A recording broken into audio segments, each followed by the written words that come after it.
Saludamos al doctor Rodrigo Andrés Cordero, presidente de la Cámara de Industrias, Producción y Empleo en la ciudad de Cuenca. Un gremio que trasciende más allá de los temas que competen particularmente a la industria, un gremio que históricamente ha contribuido al progreso, bienestar de la ciudad. Hace algunos meses hubo un cambio de directiva, la preside Rodrigo Andrés Cordero, a quien damos la bienvenida. Y en esa misma línea de acción de la Cámara, en esta ocasión se han realizado algunas sesiones de trabajo con el ministro de Transportes y Obras Públicas para tomar la sartén por el mango en el tema más complejo, más sensible en nuestra provincia y en el sur ecuatoriano, el de la vialidad. Rodrigo, muy buenos días. Quisiéramos conocer cómo se está enfocando este tema dentro de esa gama de preocupaciones que tenemos que atender los cuencanos y que por las mismas causas y temas tienen que velar sus instituciones. Buenos días, Gustavo. Buenos días, Rosana, y a los queridos radioescuchas. Gracias por esta oportunidad de dirigirme en Antena 1 a la ciudadanía. Efectivamente, nos hemos reunido con el ministro de Obras Públicas, con el ingeniero Marcelo Cabrera, a quien le recibimos no solo en el directorio de la CIPEM, de la Cámara de Industrias, Producción y Empleo, sino en el directorio corporativo de la Asociación de Cámaras de la Producción de la SUAY, que incluye a la Cámara de Comercio, Construcción, Turismo, Minería y otras cámaras y la pequeña industria que forman parte de este gremio, de esta asociación de gremios. Le hemos manifestado nuestra profunda preocupación al señor ministro porque, como es lógico, la paralización vial que tiene en este momento el Azuay y el Austro repercute directamente en las actividades productivas. Nuestra ciudad, nuestra provincia y nuestra región depende sobremanera de la conectividad, particularmente con la costa, porque, como usted sabe, el puerto natural del cual se nutre la producción de este sector del país es Guayaquil, y necesitamos vías expeditas que nos permitan traer materias primas y sacar nuestros productos hacia Guayaquil, hacia Quito y hacia los mercados de exportación. La posición del ministro ha sido bastante colaborativa, ha habido un diálogo bastante franco, no es la primera vez que nos reunimos con el ministro, nos hemos enfocado en un trabajo conjunto que tiene que ver con seguimiento a las obras de reparación que se están realizando en las diferentes carreteras, principalmente lo que tiene que ver con la Girón Pasaje y con la cuenca Molleturo-Puerto Inca, que son dos arterias que este rato están seriamente afectadas por la temporada invernal. Los trabajos de la cuenca Molleturo-Naranjal han continuado. Usted ha dado cuenta hace pocos minutos en la entrevista al subsecretario del EMTOP de que se ha reabierto ya el paso por el kilómetro 49 y se está construyendo una variante que permitirá que continúen los trabajos de alivianamiento de esa loma que tiene una carga de eslave muy alta, y simultáneamente se permite el paso. En cuanto a la Girón Pasaje, la situación es un poco compleja porque hubo un convenio entre el Ministerio y la empresa Asfaltar del Consejo Provincial de la SUAY. Sin embargo, desafortunadamente, esas reparaciones fueron muy débiles, muy poco efectivas, y nuevamente la carretera sufre daños complejos. Doctor Cordero, muy buenos días. En estos diálogos, en estos acercamientos, ha habido otro compromiso que además ha generado enorme expectativa entre los cuencanos, entre los azuayos, diría yo, en general al sur del país. Esta propuesta de la Cámara de Industrias, Producción y Empleo de avanzar en un modelo de vía alterna a la cuenca Molleturo-Naranjal para la ciudad de Guayaquil.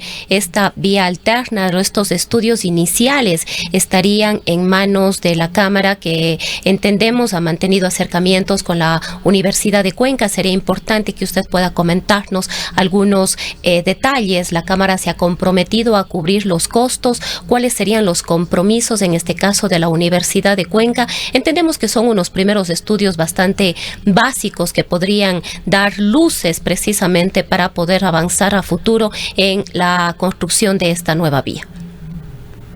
Rosana, efectivamente la Cámara ha tomado la iniciativa de ser propositiva, como siempre lo ha sido. porque nuestro gremio no le interesa ser parte de los reclamos, sino de propuestas activas. Durante más de 70 años, la Cámara ha sido, como le decía, propositiva en plantear soluciones a los problemas que aquejan a nuestra colectividad. En lo que tiene que ver con el tema vial, entendido de que la conexión con Guayaquil es prioritaria para la producción y para el desarrollo social de nuestra región, hemos planteado al gobierno una alternativa de nueva vía. Para este efecto, hemos venido trabajando en la suscripción de un convenio para desarrollo de un perfil de anteproyecto de nueva vía con la Universidad de Cuenca. Esperamos hasta el fin de esta semana suscribir el convenio respectivo en el que las dos partes, tanto la Universidad de Cuenca aportando mano de obra especializada, tecnología e investigadores de ingeniería particularmente, y la Cámara de Recursos Económicos, diseñemos un perfil de anteproyecto que servirá de esbozo para que el gobierno nacional, como lo ha ofrecido el presidente Lasso en la última sesión de Cabildo acá en Cuenca, desarrolle los estudios definitivos que permitan a posteriori sacar esa vía a licitación a través de una de las figuras de contratación pública previstas en la ley de la materia. En lo que se refiere a este tema vial, y vamos a hablar algo más también sobre esta vía que se empieza a planificar, algo que dice mucho son las cifras. Y habíamos preguntado justamente en el diálogo, una parte lo transmitíamos hace pocos momentos con el ingeniero Barzallo sobre temas presupuestarios. Preocupó mucho a la ciudad conocer hace aproximadamente 6 meses, cuando se perfilaba ya el presupuesto de este año para el país, y luego cuando se había aprobado ya en la Asamblea Nacional del Presupuesto, de que las expectativas para la provincia de la Azuay eran de 30 millones de dólares. Y en realidad este presupuesto no es exclusivamente para la Azuay, incluye Cañar y Morona Santiago. El día viernes pasado, el ingeniero Barzallo dio un anuncio en este medio de comunicación señalando que se había elevado el presupuesto a 115 millones de dólares, y el día lunes volvió a hacer una aclaración señalando que este presupuesto alcanzaba el lapso hasta el 2024, es decir, que prácticamente quedamos con un presupuesto similar de 30 millones de dólares anuales. Cantidad a simple vista totalmente insuficiente como para remediar siquiera la situación de la Azuay. Casi diríamos ni siquiera para mantener las condiciones para evitar un mayor deterioro. Quisiera preguntarle qué es lo que dice el ministro sobre estos temas de presupuesto que siguen en esa línea de postergación del austroecuatoriano, pues en otras zonas del país vemos realidades muy diferentes. Gustavo, desafortunadamente el tamaño de Estado que tenemos privilegia el gasto corriente. Si el Ecuador, si usted coge las cifras macroeconómicas de Ecuador y las revisa prolijamente, podemos ver que la mayor parte de los recursos públicos se destinan a gasto corriente. Obviamente la infraestructura vial supone inversión. El gasto de inversión este rato en el país se ha reducido significativamente por la brecha fiscal que tienen las cuentas nacionales.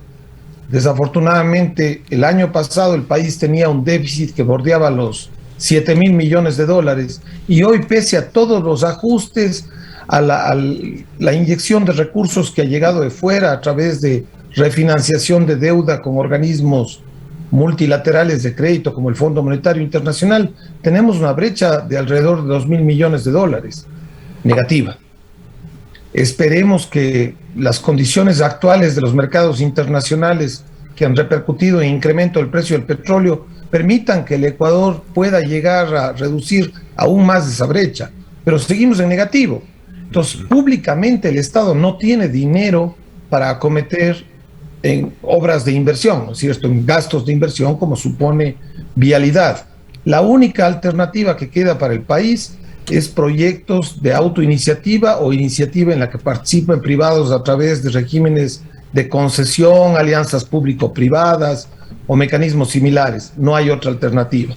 Pues nos topamos con un ministerio que no tiene tractores. Sin embargo, doctor Cordero, perdone que le interrumpa en este punto, de esos pocos recursos que hay en el país para invertir en vialidad, se puede observar claramente una brecha enorme entre el porcentaje que se otorga para otras provincias y el abandono y el porcentaje que se está otorgando hacia el sur del país, específicamente a la provincia de El Azuay. Y quizás en ese sentido iba también la inquietud de Gustavo de decir qué dice el ministro respecto de estos temas. Él, al ser cuencano, al haber sido además alcalde y prefecto provincial por 4 ocasiones, 2 en la prefectura, 2 en la alcaldía, conoce perfectamente la realidad del sur del país. Esto también ha generado expectativas. La gente decía, bueno, ahora sí, con un ministro cuencano vamos a recibir un poco más de atención. Ya tuvimos la experiencia con Paul Granda también, al ser un ministro cuencano y estar en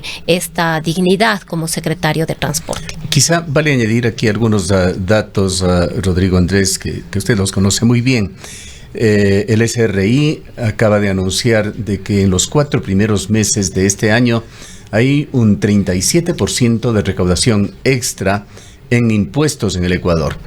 Se estima que podría ser entre unos 450 millones de dólares. Por otra parte, por la elevación en el precio internacional del petróleo, se estima también que en Ecuador habrá ingresado unos 600 millones de dólares extras. Y recordemos que cuando se desató la crisis en Ucrania, paralelamente con este fenómeno de elevación del precio del petróleo, el presidente de la República anunció que se incrementaría en 560 millones de dólares el presupuesto del Ministerio de Transportes y Obras Públicas. Entonces, Marcelo Cabrera y otra funcionaria cercana al ministro señalaron que una buena parte de este presupuesto se destinaría a la provincia de La Azuay.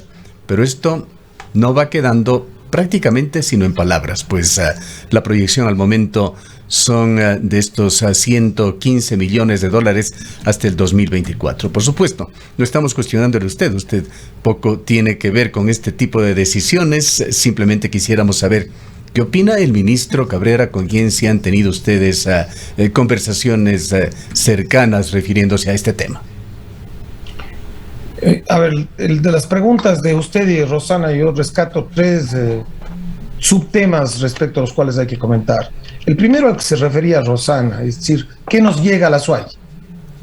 Desafortunadamente, el sistema de distribución de las rentas públicas, Gustavo y Rosana y Radio Escuchas, es perverso.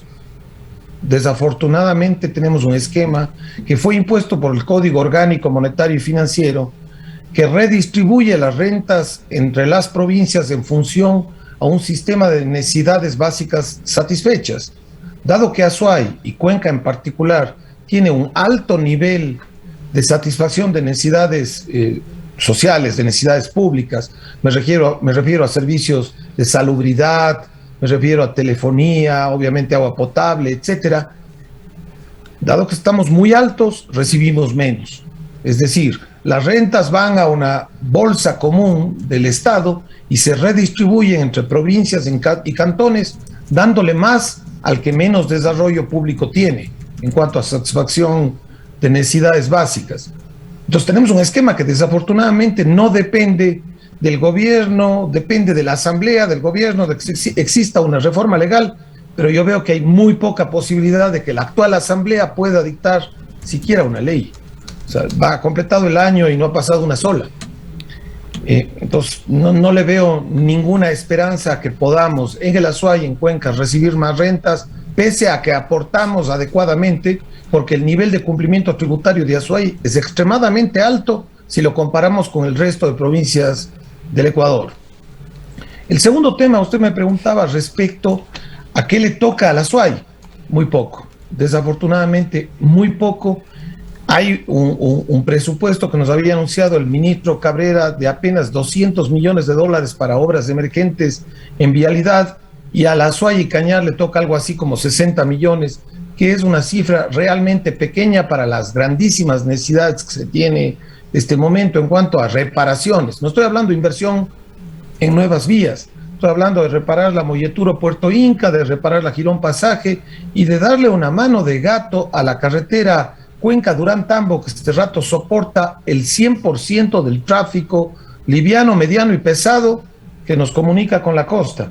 Esa vía está destruyéndose a paso agigantado porque obviamente estás recibiendo una carga vial imprevista enorme. El tercer elemento al que se refería usted a la elevación del precio del petróleo y los ingresos extras que recibe el país. Efectivamente, yo creo que va a haber un saldo positivo, pero recuerde usted que si bien vamos a recibir más dinero por cada barril de petróleo que exportamos, de crudo, el Ecuador importa combustibles y los combustibles desafortunadamente no se ajustan en su precio a aquellos valores que están vigentes en los mercados internacionales. Por supuesto que todos estamos extremadamente dolidos cuando vemos que la gasolina sube, que la extra, que la super, sobre todo la super ha trepado tremendamente su precio, pero aún así siguen más bajo que los precios internacionales vigentes por condiciones externas que obviamente han repercutido en estos incrementos súbitos del barril de petróleo, principalmente la guerra entre Rusia y Ucrania. Yo quisiera tocar también el tema de las... Solo termino la idea. El diferencial que le queda al Ecuador no va a ser tan alto porque tenemos un mayor subsidio a los combustibles. Aquello que habíamos tratado de recuperar con la flotación de los precios de las gasolinas, este rato se está perdiendo. Quisiera también, haciendo relación justamente a esta normativa que existe, que usted lo califica como una normativa perversa que no distribuye adecuadamente la riqueza del país, esa redistribución que necesariamente tendría que hacer el Estado ecuatoriano. Y quisiera preguntarle si es que no es parte de estas distorsiones la forma en que se maneja la economía ecuatoriana. Hay una empresa cuencana muy importante que está entregando información estadística del país, muy valiosa, Data País, nos referimos y vamos a proyectar en pantalla un gráfico en el cual se muestra el porcentaje con el que cada ciudad aporta al PIB nacional. Y allí está Quito con un 23%, Guayaquil con un 20,5%, Cuenca con un 4,4%. Y aquí es donde ponemos cuestionamientos de estas cifras, no porque no sean acertadas, con seguridad estas van a reflejar las cifras que se muestran en las finanzas públicas. Nos preguntamos si estará incluido aquí la producción eléctrica, por ejemplo, que no solamente ahora, que históricamente ha venido aportando el austroecuatoriano Azuay, Cañar, Morona, Santiago en el proyecto Paute. ¿Cómo se manejan estas cifras y de qué manera también se distorsionan para causar estas inequidades en el país? No, las cifras parten de un modelo de contabilidad que es un poco engañoso, Gustavo. Se basa en el domicilio de los RUCs, de los registros únicos de contribuyente. Con seguridad, su empresa Antena 1 tiene un RUC que empieza con el 019, es un RUC de Azuay. Entonces, los ingresos que tiene su radio están contabilizados en ese Producto Interno Bruto de Cuenca. Si usted se fija en dónde están domiciliadas las compañías petroleras en el Ecuador, pública y privadas, todas tienen domicilio en Quito, cuando la generación de ese PIB realmente se debería dar o en la provincia de Sucumbíos o aquello que es refinado en la provincia de Esmeraldas, pero está contabilizado en Pichincha. Obviamente que existen empresas que tienen presencia nacional, pensemos en Supermaxi, pensemos en mi comisariato, tienen un RUC en el domicilio de la compañía, pero obviamente realizan actividades que generan un Producto Interno Bruto en todo el país. Esa contabilidad está basada en un modelo que no desagrega adecuadamente entre las provincias y cantones. ¿Cómo resolver de alguna manera estas inequidades? ¿Alguna idea? ¿Qué papel deberían hacer nuestras autoridades, asambleístas y cabezas de nuestras instituciones? Mire, nosotros hemos dado un paso que yo creo que es pionero en ese sentido. Hemos formado un consorcio público-privado académico con la Universidad de Cuenca, la Alcaldía y la Cámara de Industrias, Producción y Empleo, y hemos creado el Observatorio Cuenca 2070, en el que con el valiosísimo apoyo de la universidad estamos empezando a tabular la información para reexpresarla adecuadamente, en primer lugar. En segundo lugar, hay un tema que es bien interesante, Gustavo. Los resultados en cuanto al empleo son distintos, en cambio. Las cifras del INEC reflejan que Cuenca tiene el empleo adecuado más alto en el país. Eso quiere decir que la generación de valor agregado de Cuenca, distribuida entre la población, es la de más alto nivel. Es una consecuencia obvia. 2 de cada 3 cuencanos tienen un empleo que cumple con la normativa en todo sentido, es decir, están asegurados, sus salarios están dentro de los controles estatales y por supuesto se maneja dentro de todas las exigencias que tiene la normativa laboral y de seguridad social. Eso quiere decir que la generación de valor agregado de acá es realmente importante y en forma relativa comparada con el resto del país es de las mejores. Otro tema que quisiera preguntarle, conocer su impresión y su opinión, es qué ha pasado con el tema de planificación estratégica de esta ciudad. El Centro de Reconversión Económica de Azuay, Cañar y Morona Santiago jugó un papel trascendental en esta zona del país en los años 50, 60. Fue un verdadero motor del desarrollo, pero empezó además con un diagnóstico muy adecuado de nuestras necesidades, desarrolló una infraestructura histórica que hasta hoy ha sido un soporte para las actividades. ¿De qué manera se ha reemplazado al CREA, que fue desaparecido en las primeras instancias del gobierno de Rafael Correa? Cierto es que se encontraba ya en una crisis esta entidad en ese entonces. Desafortunadamente, el modelo de Estado que impuso la Constitución de Montecristi borró con toda la planificación regional que existía en el Ecuador. También desapareció el CRM, el Centro de Reconversión de Manabí, Gustavo, y se creó un modelo de Estado absolutamente centralizado en cuanto a planificación en Quito, manejado todo desde Semplades. No existe este rato planificación regional. Esperábamos nosotros ver algo de planificación en el plan de desarrollo y ordenamiento territorial y en el plan de uso y gestión del suelo que está discutiendo nuestro Consejo Cantonal, nuestro municipio al momento, pero son muy pocos los indicios de una planificación estratégica. Es decir, cómo se ve Cuenca, cómo se ve la Azuay, cómo se ve el Austro de aquí en 50 años. Usted ve, Gustavo, que no solo que no hay planificación, sino inclusive existe hasta una miopía en nuestra ciudadanía. Estamos a puertas de que arranque la construcción de un proyecto tan importante, Gustavo, como el proyecto Soldados Yanuncay, que garantizaría agua para los cuencanos. Ahora que hablamos tanto del agua, esa es el agua que requerimos para que los cuencanos podamos ingerirla todos los días. Y por otro lado, garantizaríamos el control de las crecientes en el río Yanuncay, que tanto pesar ha causado en muchísimos hogares de conciudadanos nuestros. Sin embargo, obras tan importantes como esas no merecen el apoyo, no merecen que los cuencanos nos unamos. Eso es planificación de una obra, pero planificación en general no existe. Doctor Cordero, precisamente otro tema que es fundamental abordar, sobre todo ahora que se está debatiendo en segunda y definitiva instancia en el Consejo Cantonal, la planificación territorial, los planes de ordenamiento y de uso y gestión del suelo, tiene que ver con la minería. Varias organizaciones sociales, activistas ambientales han hecho uso de la silla vacía, han advertido que ha habido sensibilidad por parte del Consejo Cantonal para incorporar un artículo que permita blindar especialmente a los páramos y zonas de recarga hídrica de actividades mineras, todo esto sustentándose de alguna manera en lo que fue el pronunciamiento de los cuencanos y las cuencanas en la consulta popular, que en poco más del 80% dijeron no a la minería.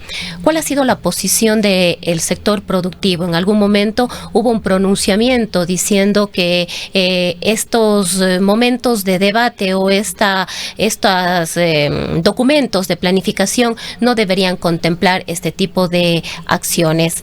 ¿Cuál es la posición que tienen ustedes respecto de este tema? Mire, usted mismo acaba de responder su pregunta, Rosana. Este tipo de instrumentos normativos que son de tercer nivel no deben contemplar aquello que ya consta en la ley, consta en la Constitución, o además que llegó al máximo nivel, que es el de una consulta popular. Es absurdo que una normativa de tercer nivel pretenda regular a las que están por encima de ellos. de ellas. Eso se conoce como la pirámide normativa.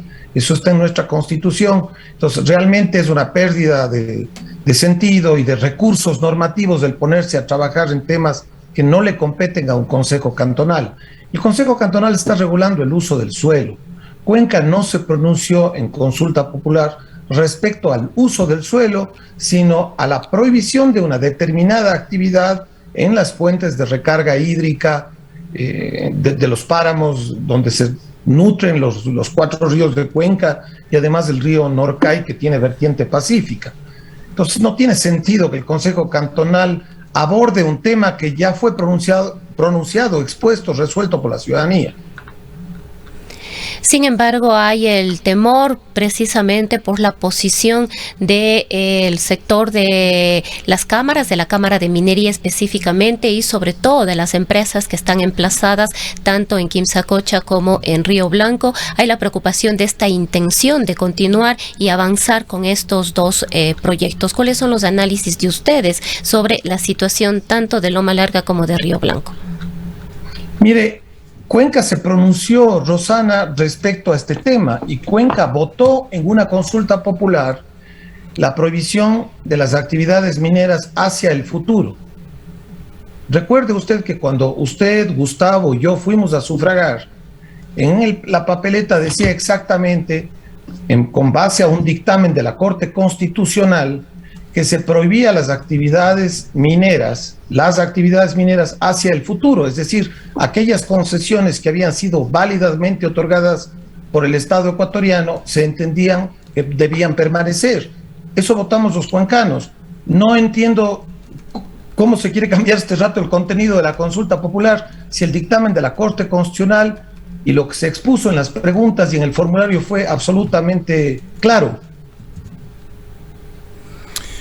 Quisiera tratar en la parte final de este diálogo, Rodrigo, también otro tema que se lo conversa cotidianamente en la ciudad de Cuenca, de que esta urbe va perdiendo representatividad, así como la provincia de la Azuay va perdiendo su papel gravitante que otrora tuvo a nivel nacional. La calificación que se hace a la gran mayoría de representantes públicos que en los últimos años nos han representado a los ciudadanos, es de deficiente a mala. Hay honrosas excepciones, por supuesto. Quisiera preguntarle qué reflexiones se hacen en la Cámara en cuanto a los liderazgos de esta ciudad. Estamos próximos a elecciones. En un año se estará eligiendo alcalde, prefecto, concejales, consejeros. ¿Qué es lo que está haciendo falta a Cuenca para nuevamente adquirir un papel, diríamos que más eficiente en el convivir nacional? No seguir cada vez sintiéndonos más un apéndice del Ecuador. No adolece solo Cuenca de este déficit, Gustavo. Desafortunadamente, el sistema político en el Ecuador y en el mundo en general tiene este rato una seria deficiencia. ¿Cuál es esa deficiencia? Ya no representa a lo que el electorado, la ciudadanía en un momento dado piensa, siente, aspira y reclama. Esto está ocurriendo en todo lado. Por ello es que los liderazgos son efímeros, duran poco tiempo, la temática cambia. Fíjese usted, Gustavo, por ejemplo, cómo nuestra preocupación ambiental, como la que expresa Rosana, que hace 2, 3 años era la prioritaria, este rato ha sido trasladada a otras preocupaciones. La ciudadanía está mucho más preocupada este rato, por ejemplo, de la seguridad y la delincuencia. Entonces, los liderazgos surten efecto en función a que atiendan esas necesidades emergentes y transitorias que la ciudadanía va teniendo y que se va comunicando, sobre todo en forma cada vez más rápida a través de redes sociales y otros sistemas de comunicación. Hay una ausencia de liderazgos. Hay una pobreza de entendimiento de esa volatilidad de necesidades y aspiraciones de la sociedad y cómo satisfacerlas. Y obviamente, frente a esto, la institucionalidad de Ecuador es extremadamente lenta. Vea lo que ocurre con la Asamblea Nacional, por ejemplo. Es incapaz de articular respuestas a los problemas sociales porque tenemos un divorcio entre la mecánica como trabaja la Asamblea y la dialéctica social que tiene una velocidad mucho mayor. Y localmente ocurre exactamente lo mismo. Este rato, ¿qué necesitamos los cuencanos? Los cuencanos necesitamos seguridad, los cuencanos necesitamos trabajo. Por ejemplo, en la discusión del PDOT y PUCS, hay muy poca importancia, se le da muy poca importancia a la generación de empleo.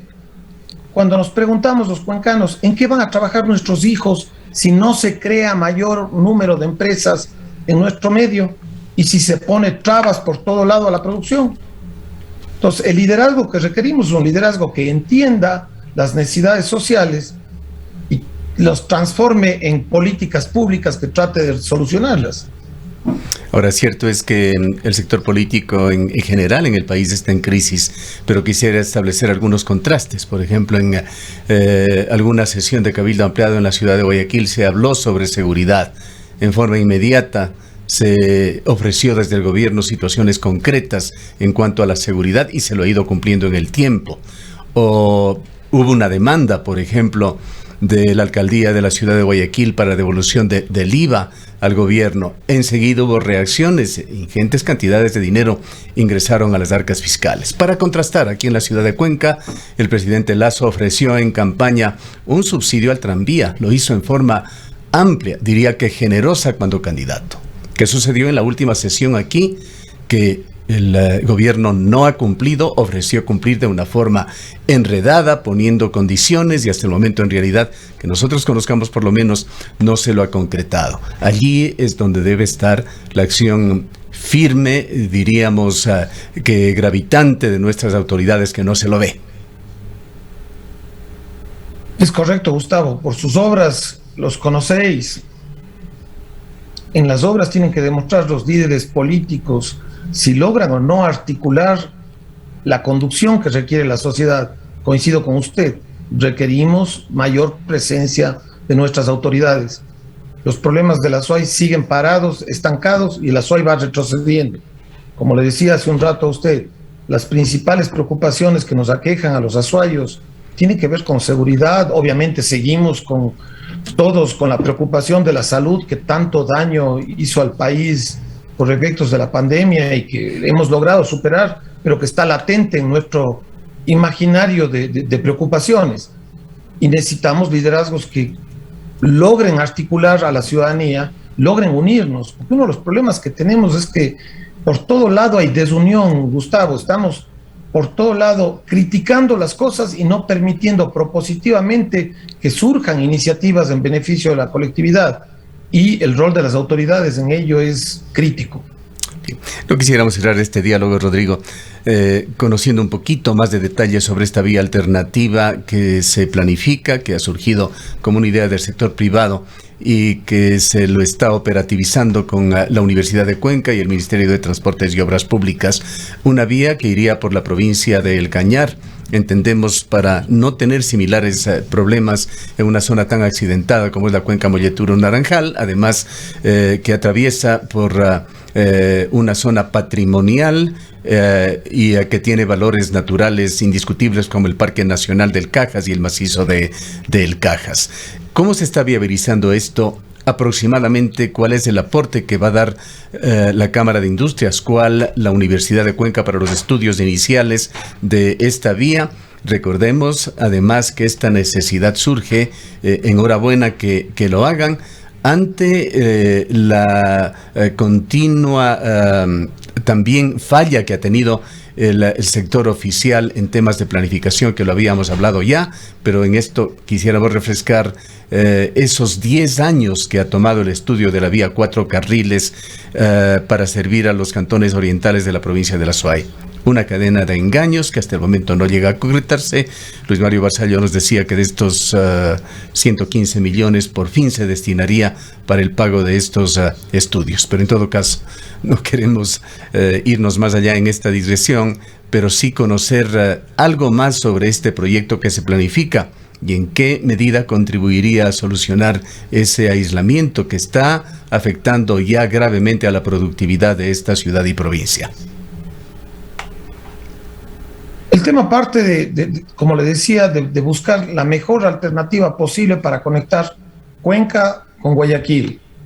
No estamos pretendiendo un simple trazado de carretera. Buscamos la construcción de una autopista que conecte Guayaquil con Cuenca y que le dé la seguridad al conductor, al pasajero, al transportador de poder mover las unidades y los vehículos sin riesgos que tenemos, sin riesgos grandes que tenemos en las otras carreteras, con las seguridades de que no se afecte a las poblaciones a través de las cuales pasan las vías. Usted ve, Gustavo, que actualmente las carreteras nuestras transitan por medio de los pueblos poniendo en riesgo a la población. Siempre hay niños, hay ancianos que viven dentro de esas poblaciones y que corren el riesgo de ser víctimas de un accidente de tránsito porque la vía atraviesa por medio del pueblo.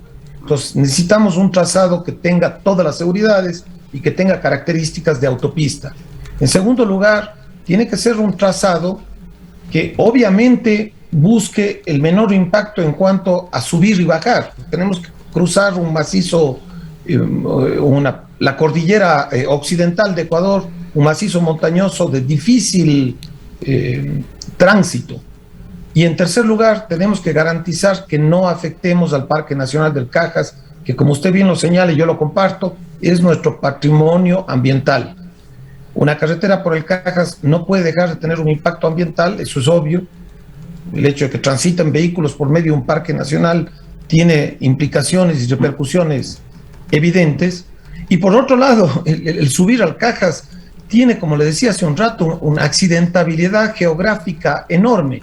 Usted tiene que subir de un lugar como Tamarindo hasta Tres Cruces, casi 4.000 metros, un poco más de 4.000 metros, en un escasísimo trecho de carretera. Entonces, desde el punto de vista de exigencia al tránsito, es extremadamente demandante. Necesitamos una carretera que sea más suave desde el punto de vista de pendientes. Creo que en ese sentido, la actual carretera Cuenca-Durán-Tambo tiene mucho de esas características. Necesitamos encontrar una ruta que tenga los condicionamientos a los que me he referido. En cuanto a aportes, la Universidad de Cuenca cuenta con el equipo técnico y la solvencia y la experiencia adecuadas para encontrar un trazado que sea el adecuado y realizar los estudios de movilidad y de seguridad necesarios, y la Cámara, por su parte, aportará el contingente económico para que este estudio pueda plasmarse en un perfil de anteproyecto.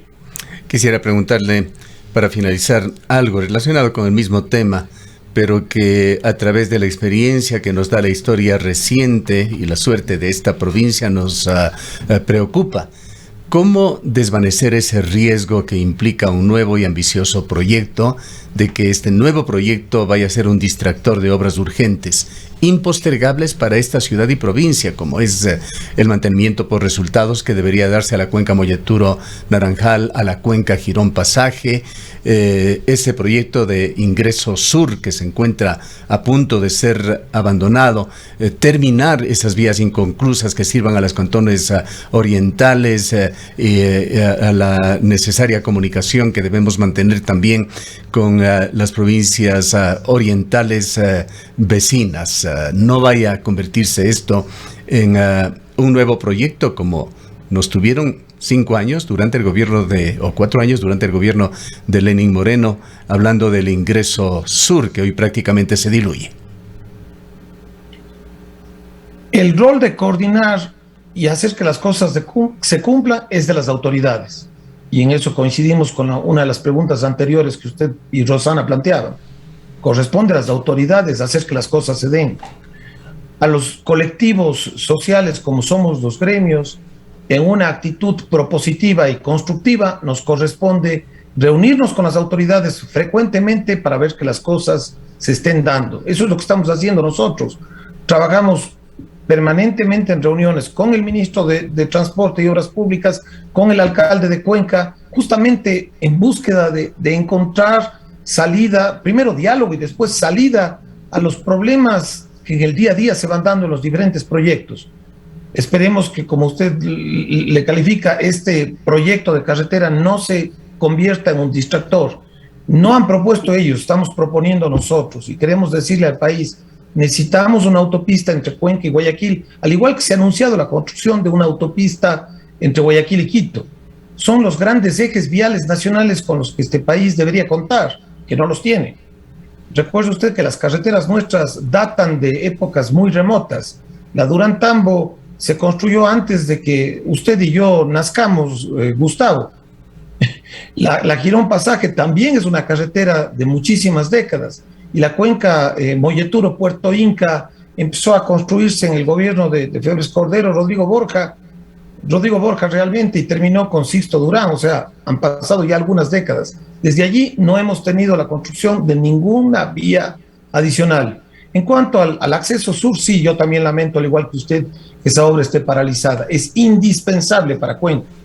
Es indispensable para Cuenca, igual que le hemos pedido al municipio que por favor le incluya dentro del PDOT que se está discutiendo la reserva de suelo para la nueva circunvalación que requiere Cuenca, que de alguna manera se había dejado analizada y planteada, borroneada en la alcaldía anterior. Es indispensable que Cuenca también tenga un anillo vial nuevo que lo circunde. El anillo vial que tenemos actualmente fue construido la una parte en el gobierno de Clemente Yerobi en el año 66 y la otra parte, que es la circunvalación sur, fue construida en el gobierno de Durán Ballén en los años 90. Desde allí no hemos tenido el desarrollo como ciudad de un eje vial que le permita potenciarse y lanzarse hacia el futuro. Cuenca ya es una ciudad de 700,000 habitantes. En poco tiempo seremos una ciudad de 1 millón de habitantes con muchísimos vehículos sin podernos mover. Tema estratégico que nos hace pensar nuevamente en esa planificación estratégica indispensable de la que se debería partir para esta ciudad y provincia. Gracias al doctor Rodrigo Andrés Cordero, presidente de la Cámara de Industrias, Producción y Empleo de la ciudad de Cuenca. Le dejamos un espacio para despedirse de nuestra audiencia.